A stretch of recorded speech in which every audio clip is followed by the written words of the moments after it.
You are listening to the Wealth Formula Podcast with Buck Joffrey. Get ready to change your life. Welcome, everybody. This is Buck Joffrey with the Wealth Formula Podcast coming to you from Montecito, California. And this week's podcast is kind of more of a timely update kind of thing. It's regarding a fairly recent legal settlement made by the National Associations of Realtors. So affects most real estate agents, and so it affects you. You know, the cost of real estate transactions affect everyone, regardless of whether you invest in real estate or not. Why? Because the cost of the transaction will ultimately be included in the price of real estate. The price of real estate ultimately affects all markets, right? I mean, the real estate market for sure. That affects pretty much everybody, whether you buy or rent your own home and all that, whether you're a real estate investor. You know, one of the biggest costs in a real estate transaction is the commission paid by the seller. And, you know, in fact, I will say that I got myself a real estate license before I bought my house in Santa Barbara, because I thought it would just, save me a ton of money to get some of that commission as sort of a discount on my house, right? In the last several years, the way that the commission structures have worked is that, certainly at the residential level, is that the seller's broker collects these commissions and then shares them with the buyer's broker. So if you are able to represent yourself in that situation, then you're able to get part of that commission essentially from the seller, which is kind of a nice deal, and that's why I did it. However, that whole paradigm is about to change as part of a massive settlement between home sellers and the National Association of Realtors, otherwise known as the NAR. The issue at hand, well, sellers don't think they should be paying for brokers who are not working for them. And of course, that makes sense, right? Each one of those brokerages, the buyer and the seller brokerages, are supposed to have fiduciary responsibilities to their clients. And up to now, the sellers have basically been essentially paying for the buyers to have representation. And the courts have agreed with sellers who've sued the National Association of Realtors. And to avoid this ongoing massive litigation from across the country, the NAR has decided to change the way it does business. They're pretty interesting and significant, and it'll be interesting to see how this affects real estate in general. And it actually could potentially even change some prices, but certainly for real estate investors, whether you're dealing with, 1 to 4 unit type real estate, this certainly affects you. If you own a home or if you're looking to buy, this certainly affects you. Stuff that you should know about. And that's why I wanted to get this out to you as soon as possible. This interview with Butch Lieber, who we'll have in just a moment, who's a past president of the Phoenix Realtors Board of Directors. And we will have that conversation right after these messages. Welcome back to the show, everyone. Today, my guest on Wealth Formula Podcast is Butch Lieber. Butch is a past president of the Phoenix Realtors Board of Directors. Butch, thanks for being on the program. My pleasure. Thanks for having me here. Before we begin this program, I know you want to put in a little disclaimer. You started disclaim to me. Yeah, any opinions I express are mine and mine alone, and do not represent any of the organizations that I represent or sit on the board for. So okay, now, of course, when you start out with something like that, there might be something to talk about, right? So, all right, Butch. So let's kind of the topic that we're talking about is associated to some changes, some lawsuits regarding brokers, commissions, and stuff. Why don't you do this? Why don't you set the stage for us? I mean, we can assume that people kind of know, that there's commissions exchanged, but they may not know the mechanics of how things have worked. Maybe a little bit of historical background on that. Sure. History is interesting. The first multiple listing service was created back around 1912, when realtors agreed to cooperate with each other, and if they had a listing, offer a co-broke to somebody who brought the buyer. But at 1912, if you brought the buyer, you still represented the seller. And that was the case all the way up to the late 1980s. It wasn't until the late 80s and 90s buyers started to say, hey, wait, this isn't fair. You're driving me around. I'm telling you all my secrets and you're telling my secrets to the seller. So in the late 80s, early 90s, all the states passed this buyer agency, where the agent could represent the buyer, but the buyer's Right. agent continued to get paid by the seller. Well, now flash forward another 45 years. And these sellers are like, wait a second. If I put my house on the MLS, you're requiring me to put a co-broke in there for a buyer's agent, and I'm paying for someone to negotiate against me. So Yes. for a couple of things, the Justice Department never liked that because they thought sellers were forced to continue to pay the market value, market fee, because if they didn't, then realtors wouldn't show their houses. So they thought there was this conspiracy to keep prices high for sellers. And so the lawsuit basically tried to say, hey, look, in this Missouri case that only affected 500 or 5,000 realtors, 80% of all your listings are offering the same amount. See, you've got a conspiracy to keep prices high. So Right. Okay. So just to back up, just for clarification, just to make sure everybody understands. So, up to this point, or at least I guess since the recent way things have been done, there's typically been a commission that's collected by the broker on the seller side, right? And that has been paid always by the seller of the home. And that commission ends up paying the buyer's broker or buyer's brokers as well. And the controversy is the seller saying, hey, why am I paying for somebody to represent someone who's not representing me? right. Right. Okay. There's one argument. There's one argument. The other argument, the Department of Justice says, if you don't offer what everybody else is offering, realtors won't show your property, which is against our code of ethics, but somewhat true. And so sellers continue to be forced to pay what all the other sellers were paying, keeping that price high. Right. Okay. So the lawsuit itself, describe the lawsuit, specific lawsuit. So the first lawsuit that went to court was the Sitzer lawsuit down in Missouri, again, claiming that realtors conspired to keep prices high for both buyers and sellers. And NAR lost that lawsuit. And the judgment against them was $1.8 billion of damages, which, because it was a class action lawsuit, gets trebled. So it's a lot of money. And so it's been a few weeks. That was October 31st, that verdict came down. Later that day, two other lawsuits, copycat lawsuits, got filed. Over the course of the next few months, we've seen about 20, 25 copycat lawsuits all over the country, same exact arguments. And so NAR entered into a settlement agreement with the attorneys that's supposed to represent them against all claims from any seller across the country. And in the settlement, they said that we're not claiming any wrongdoing. We've done nothing wrong, but we're going to change the way we do business. We're not going to let realtors advertise a commission to the buyer's agent. And so sellers can still offer it. You just can't advertise it on the multiple listing service. And then if you're a buyer, so practically speaking, how does that change anything? It doesn't necessarily have to. See, a lot of the news media is saying, oh, it's going to save tons of money for buyers and sellers. But if you're a seller trying to sell your house, buyers, and think first-time buyers, your average buyer saves up enough money for a down payment. Then they've got to pay for closing costs. Some states, they have to pay for lawyers to participate. Then they might have some states, there's taxes to pay on the transaction. Now you're going to ask buyers to pay for their own representation. So sellers can still offer that money to make it affordable sellers offer concessions to buyers all the time, but it's now going to become a negotiable fee. The buyer's agent is going to have to negotiate with their buyer to ensure they're going to get paid. And that buyer can then negotiate with the seller to help pay for that. Or the buyer's agent can negotiate with the listing agent. So it's just moving things around a little bit, making things more transparent for consumers. Okay, so I know in my area here, I guess sort of the standard commission is 5%.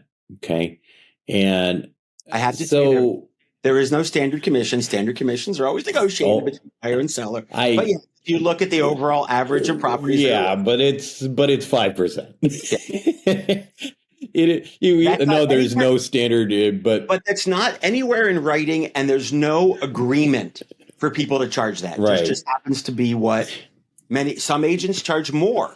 If you can explain your value to a client, why you're worth more, you can get more. And if you're an agent that has lack of confidence in what you do, you often will negotiate and take less. So there is no set fee. Nobody, just I have to point. Okay. That's just to be clear. No, I get it. So, but that's been sort of the tradition around here, and a lot of these houses that are being sold. Where are you? I'm in Montecito, California. Okay. So a lot of these houses are being sold for $30-40 million with a 5% commission. That's a lot of money. So again, let's go through if in the situation here, let's start with, somebody's got a house for sale and it's a $10 million house. They're putting it on now the MLS. Before it would say something like 5% commission split, it would have the amount of money that the listing agent is offering to a buyer's agent. So it would be less than maybe half, maybe 40%, whatever the agreement with the client. Okay. Right. And now they can't put that in there. Correct. Is anything in there right now? Is anything on the MLS now? Like, they're not allowed to put any of that numbers? You can. That won't be implemented until July. So agents can still list the buyer agent commission. But once July comes, it's off the table. Yeah. Yeah. Okay. So now the offer. So again, I'm just trying to practically figure out how this changes things, right? So now a buyer comes in and says, I'll pay, I'll do $10 million. Now, if in the past, of course, now you didn't really, that one of the negotiating things really wasn't broker cost. How does the broker cost work now? So then the broker has to say, well, you can have this for 10 million, but we're not paying whatever your buyer broker wants to charge you. We negotiate so many things in a transaction. Right, the price, closing costs, date of closing, repairs, fixtures. There's all these things. This is going to be one more thing to negotiate. And from a buyer's perspective or a buyer's agent's perspective, you're going to have to negotiate with your buyer. Hey, if I'm going to represent you, these are all the things I'm going to do for you. This is how much I'm going to get paid, and you're going to guarantee I get paid that. Now we can go ask the seller to cover it, but if they don't, you're on the hook. And the important thing to remember is buyers. Wall Street Journal says realtors should go away. You can buy vacations online. You should be able to buy a house online too. Yeah, but buying a house is not quite the same thing as buying an airline ticket and all the legal issues that come up. So the training that we have as realtors to protect our clients, to keep them away from risk in the process of buying a house, there's value to that. So somewhere that money, right now, that money's been coming from the seller forever, for the most part, not always, but for the most part. And that may not change, but it might. And we get to see from going back to the lawsuit, the argument the sellers say have to pay this. There's another lawsuit going on that is not part of the settlement, where buyers are saying, you told me, Mr. Realtor, that I didn't owe you any money, but you got paid on my behalf and I didn't get to negotiate my fee with you. So your fee. So that's not fair. So we may see more things changing, but ultimately buyers who want representation, and they should, might have to pay for it. And smart sellers know that if you want to compete for buyers, right now, it's not a crazy market right now. It's not easy to sell a house. They might have to offer something. They just can't offer it on the MLS. Got it. Now, do you anticipate in terms of buyers, brokers, the engagement, that how they engage with buyers to change? Because right now, I know you could have a buyer agent, have the buyer sign documents of 12 or 13 states require buyers to have that signed prior to working with a buyer. Most of us saying don't. that they are exclusive or Right. or what? Now, how does that? Yeah. So basically saying that you're Okay. hiring me to work for you to represent you, and this is my fee for representation. So 13 states have Got required it. it for a while. What Got it. the way the industry works, and as somebody who trains and teaches realtors, that always drives me crazy. You get a phone call. Hey, I got referred to you by so-and-so. You're my realtor. I want to work with you. Here's 3 houses I want to go look at. Can you take me and show me these houses? I don't know you. You don't know me. I'm not a chauffeur. I'm not a tour guide. I am a real estate professional. I am a professional realtor. So for me, and I learned this very early in my career, it's like, I don't just hop in the car and show houses. Let's go meet, talk about what you're trying to accomplish, see if you want to work with me, and I'll see if I want to work with you. And then we make an agreement to work together. So many agents just hop in the car and go show houses. Yeah. And then they get bitter when the buyer calls them weeks later and says, hey, we bought a house. You should be happy. We found the house we loved.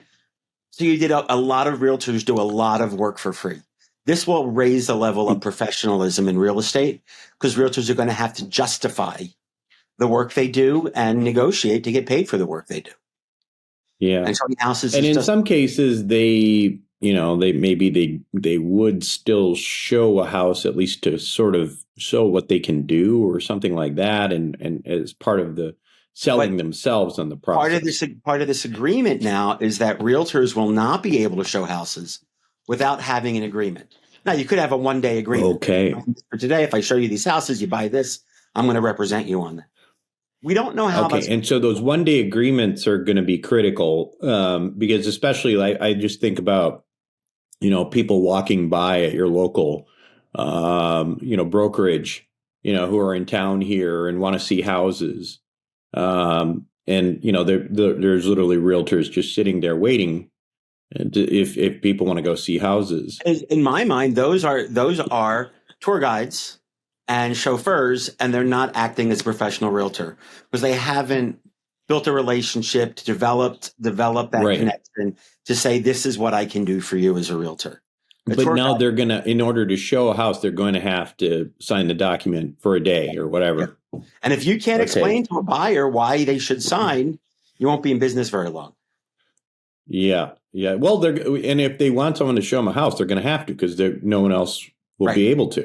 Well, non-realtors will be able to show them. See, you can be a licensed real estate agent and not be a realtor. Uh-huh. A realtor is a member of the National Association of Realtors, agrees to abide by the Code of Ethics. And majority of licensed agents that sell residential property are realtors, but not all of them. And we see people, leaving the association, so they don't want to follow the association rules or the Code of Ethics. Okay, so that could be potentially a very large change. Yeah, because then you can just do business as usual if you're not part of the National Association of Realtors. Now, wasn't there something with regard to, don't you have to be part of the National Association of Realtors to get access to the MLS and things like that, though? It depends. There are in some states, like Denver, Colorado, for example, their MLS is public. It's not owned by the association. Mm-hmm. So any licensed agent can join. And their membership in the association is probably about 40%, 50% of the agents in Denver join the association. Because if your broker belongs, you have to belong. But where I am in Phoenix, our association is owned by the 3 local realtor associations. So we do allow non-members to join, but there's very few of them. In the state of Arizona, where I am, almost all the MLSs are owned by associations. Some of them allow non-members to join, but financially it's not worth it to just go join the MLS, go join the association. Right. That will change. This is one of those things that we don't know how this is going to play out over time. I have my thoughts on it, but we're in places where it's hard to do business.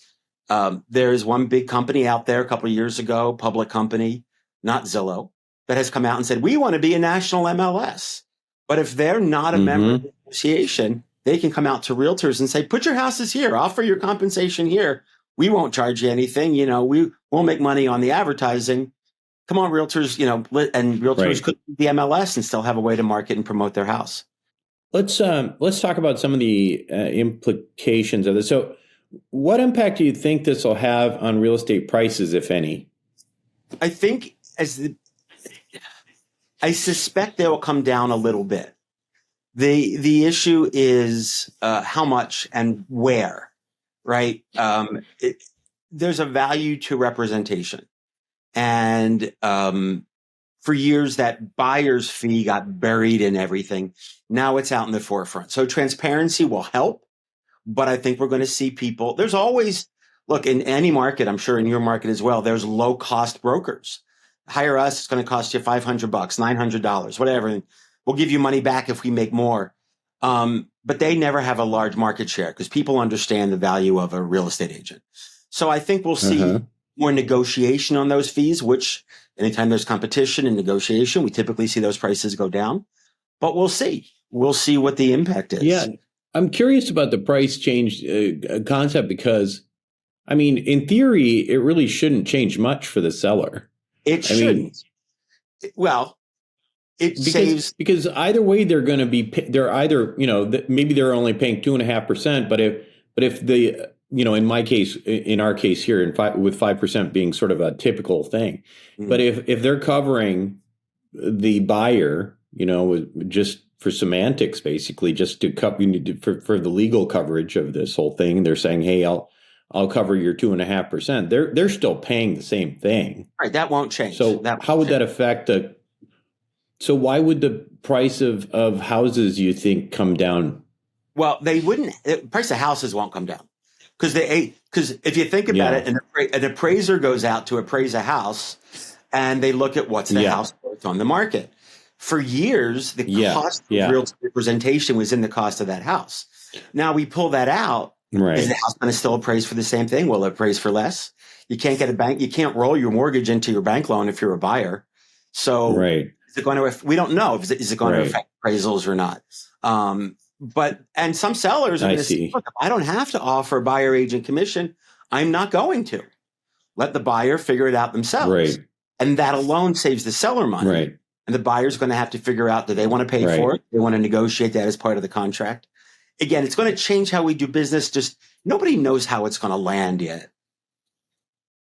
Yeah, interesting. There's 1.5 million realtors in the country. And there's probably, and I shouldn't say this, but there's probably 20 to 30% that are really good at what they do.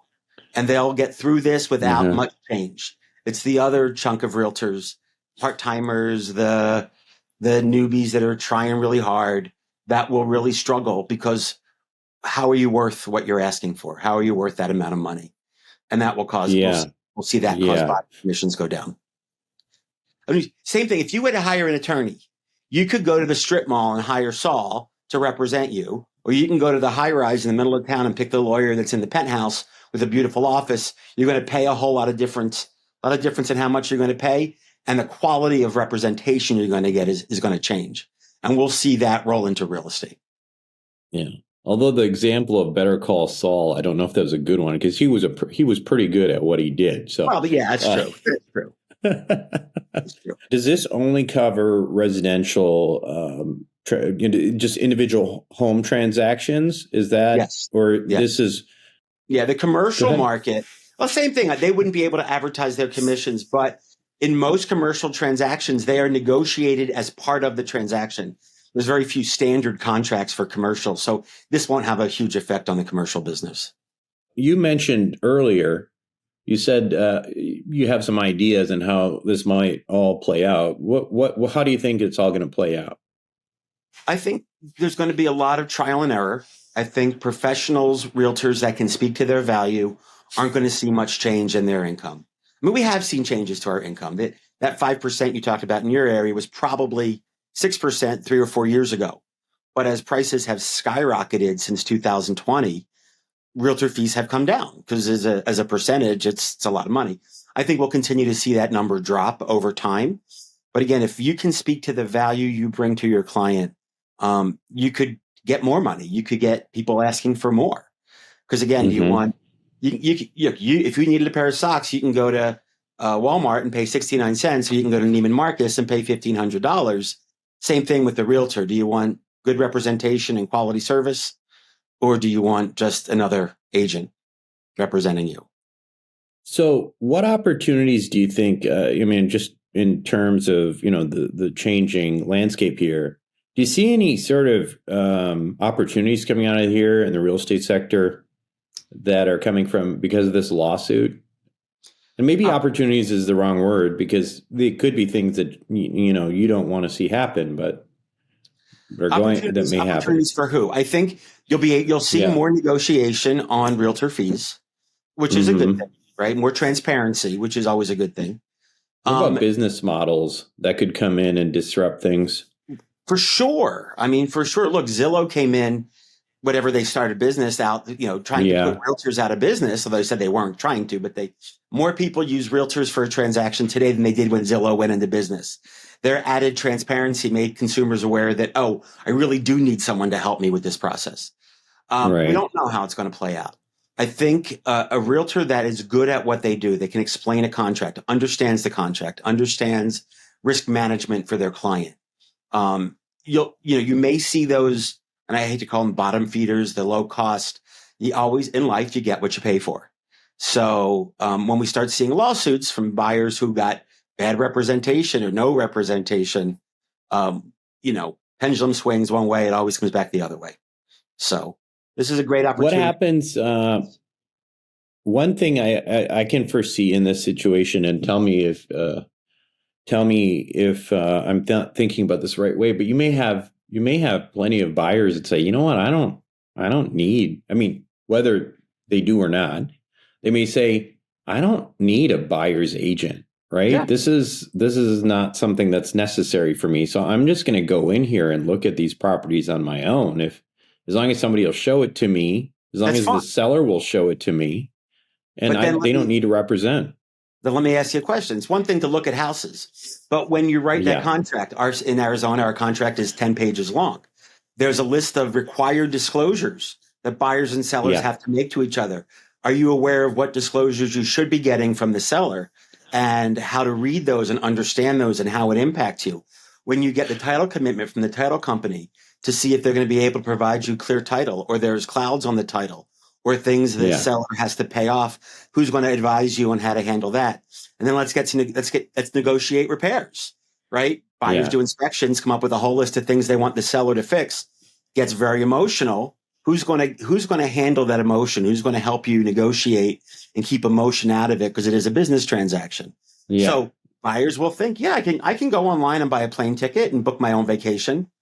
But man, isn't it better to have somebody point out, don't go there, go here. That's a better hotel chain. That's anyway, I guess I'm not arguing that the value of a buyer's agent, and I'm really more looking at sort of what some of the fallout and implications of this are. Certainly you're going to have buyers go in there and say, hey, I think I could do this for, there's this, there are these new templates now. I'm going to go look at that. I'm going to be checking off things and doing things, and that's going to save me thousands of dollars. So why wouldn't I do that? So just one argument on that is, why don't more sellers do for sale by owner? Sell your house yourself. You don't need a realtor to sell your house, and you don't need a realtor. I think that's a little bit different, because I think there certainly is a marketing element to that. There's marketing, right? But there's also the legal protections. In the process of the transaction, showing houses is just one thing, but writing the contract, understanding what you're agreeing to in the contract, negotiating without getting emotionally involved, having somebody in between you and holding your hand. Part of my job is being a therapist and an advisor. People get so emotional in negotiating the sale, and keeping that one step difference.